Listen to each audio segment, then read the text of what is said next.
there was this guy who was doing this show, this weekly called Wobble Wednesdays in Atlanta, and it was like the most poppin' EDM show. Wobble Wednesdays? Yeah. Oh, cool. And I was just kind of helping him do bookings and stuff, doing emails and like artist hospitality. And he just kind of made a joke saying like there's no female DJs in Atlanta. And I was like, I'm a female DJ, but I said it like really dry. And I was not a female DJ. I was just joking. And then he was like, all right, well, you're booked for Wednesday, which was like... And you've never DJed before? No. What? It was like 3 or 4 days away.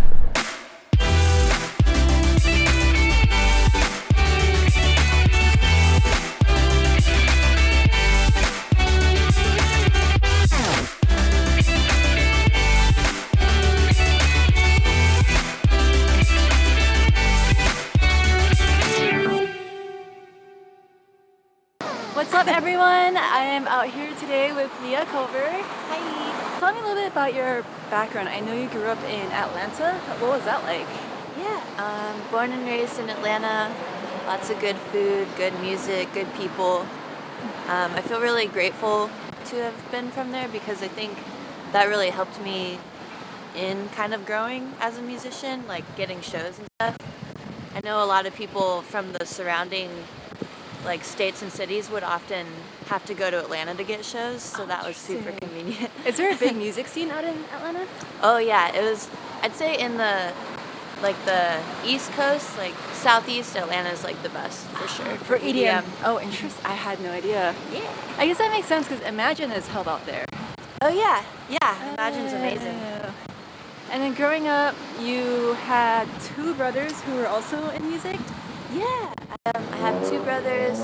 They play drums, and one of them's a DJ and a producer as well. And would you say they inspired you to get into music? Absolutely. I think just being the youngest, I always kind of wanted to be like them. Yeah. So any excuse to like hang out with them was like, I'd say like the bands really like inspired me to the bands that they were in. Do you play any instruments too? Yeah, I play guitar and drums, keys. I started on violin, but like I was really trash. What would you say is your favorite to play? All of them. Drums. Oh, okay. So you're also drums? Yeah. Yeah, drums are fun. It just feels good. Yeah. There's nothing like, that's a different type of energy when you're like, da, da, da, da. Oh, interesting. Huh. And then growing up, were your parents supportive of all of you going into music? Yeah. My mom especially was really, really supportive from the beginning, always, with anything her kids wanted to do. Yeah, I'd say she's super supportive.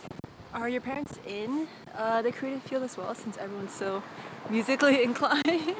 Yeah, my mom, she played drums in a band. Oh. She also played drums? Yeah, she played these drums. I'm trying to remember what they're called, where you have the sticks and like you twirl them. Wait, a bagpipe band? Yeah, and she played bagpipe as well. That's so cool. It sounds cool until like she's like practicing in the neighborhood with the bagpipes, and it's like really, it's loud. When did you start listening to EDM? John, my middle brother, was playing drum and bass in the room next to me like all my life because he started when he was 10. He was like, how did he discover that?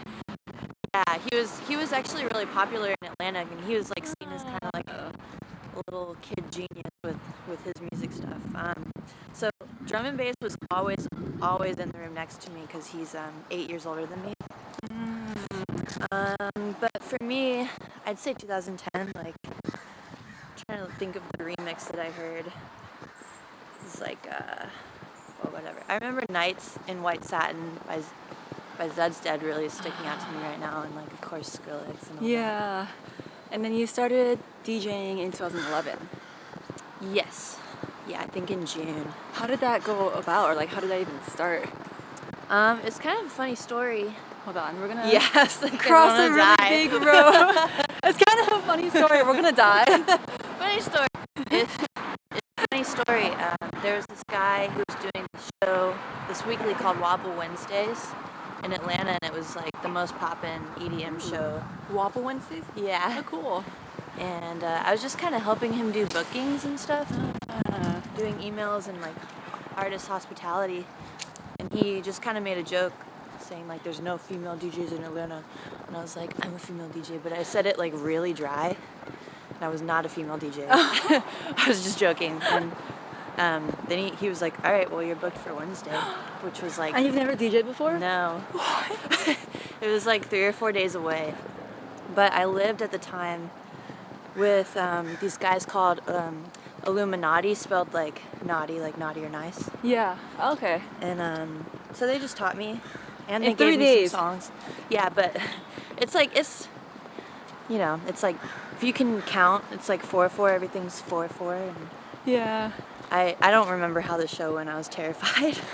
I had this little. Did you tiny pre-record your cookie. set, or did you just? No. It was a little. It was.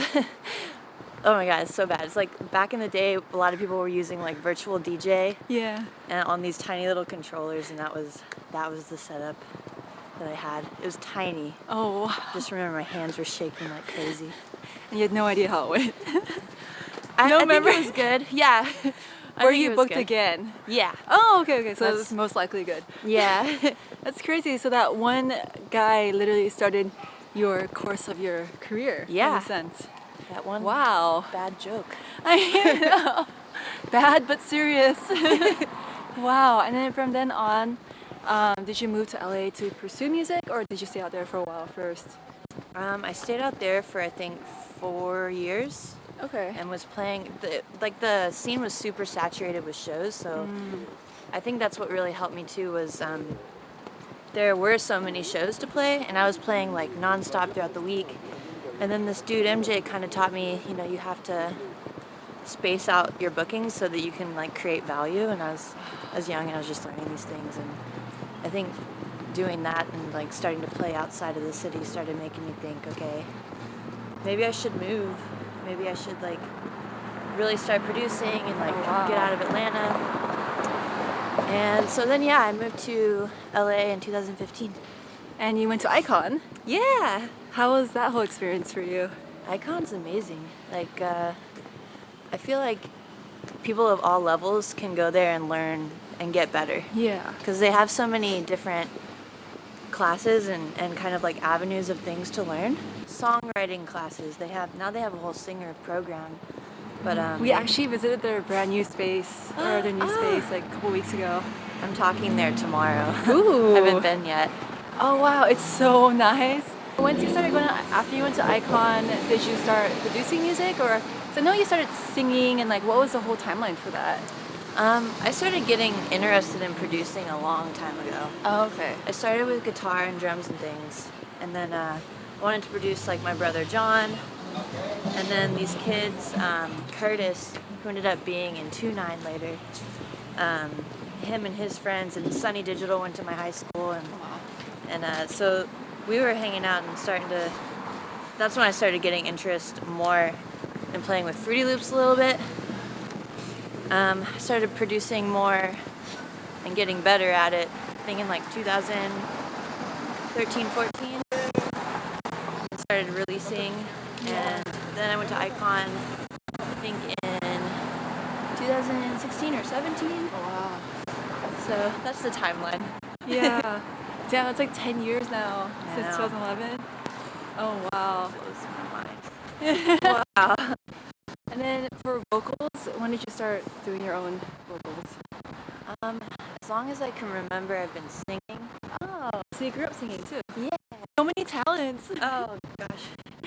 Thanks. I started singing on other people's tracks first, under my last name, which was MK Ultra, and then I was like, I should be doing this on my songs. So Yeah. started focusing on my stuff, and then it really became like I always have vocals on my songs. Oh wow. Yeah. So when you start making a song, do you start out with the vocals, or do you do the beats first, or what is your process for that?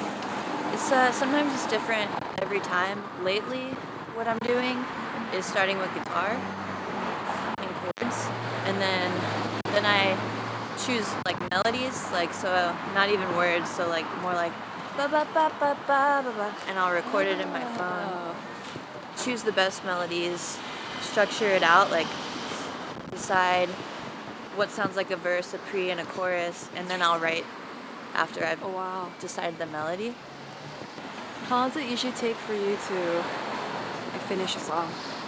Well, I feel like I do two different kinds of songs, like songs that are more like indie and rock and punk and stuff that isn't EDM at all. That's kind of where I'm sitting right now. Is a lot of the stuff I'm writing is kind of more like that, and then I flip it into EDM after. And then I have two versions, so I have one for the show and like one that maybe I want to release 2 albums. Like, That's so unique. I've never heard of that before. Yeah. But to answer your question, all that to say that like I wrote a song and a half today, but like production wise, if we're talking about like start to finish like mastered on an EDM one, I could say like maybe if I really like went at it, like a week. Oh. But You work really quickly. I get I like to just finish stuff. Otherwise it just sits and it never comes out. What would you say inspires you to make music? Yeah. I have to. Like right now I make songs every day. But it's like therapy really. So what inspires, sometimes it feels like you're a muse for something, like it just comes out. Like you could be in the shower or like driving and you just get a melody and you gotta record it in your phone and get right to it when you get home. Oh wow. But mostly pain. That went from so beautiful to like so dark out of nowhere. Like, what? Yeah, pain and love. Those are typically So emotions. Emotions. It's like Not just pain. yeah, emotions. All emotion. Yeah. What are some of the challenges that you faced in making music? Challenges. I think the first thing that comes to my mind is like being a female producer. I feel like I had a lot of people that doubted me. Especially, I feel like all girls that were producing in that time know how that feels. I feel like it's a little less sexist now. Yeah. Like, you don't sound cool if you doubt the female producer now. You kind of sound like a jerk. But, like, I feel like in 2013 to, like, 16, it was kind of rough. Oh, really? Were people just saying things, or were they? They just, like, assume you can't, put on mascara and play in Ableton, I guess. I don't know. What? But I'd say that kind of affected my confidence a lot. And then going to Akon and being surrounded by so many really talented producers. And, like, honestly, I mean, it's mostly dudes there. Yeah. But to be in an environment where I felt so supported all of a sudden, that really helped. Oh, wow. Yeah, I'd say that was probably, like, the toughest thing, like, musically. Yeah. Was just getting over my own, like, doubt, I guess. Self-esteem. Yeah, it's like I didn't realize it had been affecting me Oh, wow. until I got there and was, like, so supported. I was like, oh, I can, yeah. Wow. No, I was talking to a female manager, a talent manager as well, and she was saying the same thing, how like in the industry, like as a female, it's like, or a woman, it's like so much more difficult to get respected in the industry. Yeah. But it is changing. Yeah, now. it is. Like I said, it's really like, I feel like you'll catch a side eye if you're a dude and you see something like that now. But back then it was like, I mean, it's like boys club now too, but back then it was like, I guess it really did feel more boys club. Yeah. Like I was dressing more masculine and like, Oh, wow. wouldn't wear any, like, I was really careful to not sell sex, like, or be Yeah. sexy, Oh, interesting. because I didn't want anyone to be able to say that I was. That sucks. I mean, Yeah. But it's okay. I think that builds character. yeah. What projects are you currently working on? Right now, I'm working on a lot of new music. Oh, puppies. I'm releasing some stuff with Monster Cat. Ooh. for the next few months. And so I'm releasing a song called Cold, and then Won't Stop, and then Call My Name.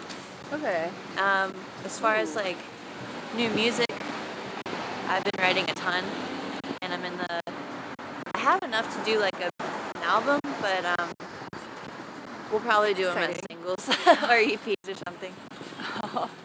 Yeah, I feel like if you write music every day, then you should have a lot of it. You're sitting on a lot, right? Yeah. Wow. What is your time management like? So you mentioned that you go on calls every day. Like, do you work 7 days a week, or do you have time for yourself? Like, I do lately, at least with like Lance. At least with Lance, we do Monday through Friday. oh, okay. Every day in the morning, and then I do sessions, and I also write for other people sometimes, and so I'll do some traveling.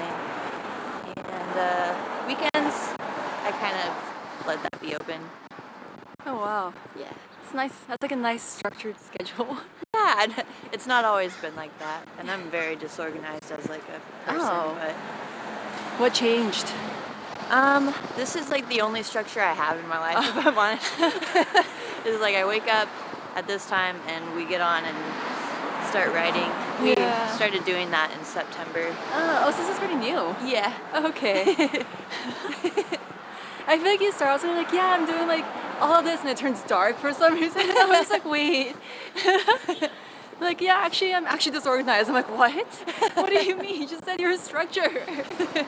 Oh man. It's like having that has helped a lot. I think because I'm disorganized. I'm sure a lot of artists are.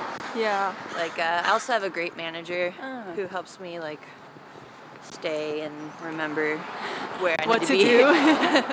Oh wow. And any upcoming shows or in the works? I keep having shows canceling, of course, for the reasons, the big pause and all that. But I have one, I think November 19th in Montgomery. Oh wow. Alabama? Yep. And I think we're working on some LA shows. I can't say that for sure, but they're talking about doing like a run with this other artist, so like a little tour. That'll be fun. Yeah. Well, hopefully none of that will be canceled. Yeah, I think it's getting better. Yeah. Are there any artists that you're collaborating with anytime soon, or not allowed to say? I assume it's okay to say. I write with a lot of people and for a lot of people, but like I think the ones I'm excited about and like the songs that I'm excited about, I'm doing, I think maybe like one or two with Tyler Nightmare. Oh. And we have one with Flux, which was like the coolest thing to me because I was like, that was, back in the day. I listened. I agree. Flux Pavilion, right? Yeah. Oh my god, I used to go to all of his shows and Rusco. Yeah. Oh my god. That was like exciting to me. Yeah. That's crazy. So you're doing one with him. Yeah. When is that one expected to come out? We were talking about November a long time ago, so I don't know. That was when we were writing it. But yeah, it's up to him. It's like his album. And working on something with Dr. P. Ooh. A lot of Circus Boys. Ooh. That's exciting. No, these are all names that I like. It's like Dr. P, Flux Pavilion, Rusco, and all of those guys I listened to back in the day. Yeah. Wow. So I know a lot of your music is based on emotions. Where does that come from? So, I mean, a lot of it, like we were talking about, is like love or like finding like building an instrumental and finding what the story is. So like a lot of songs are, okay, this sounds like a chase in the club type song, or this sounds like a heartache, or this sounds like happy, hopeful, or loss.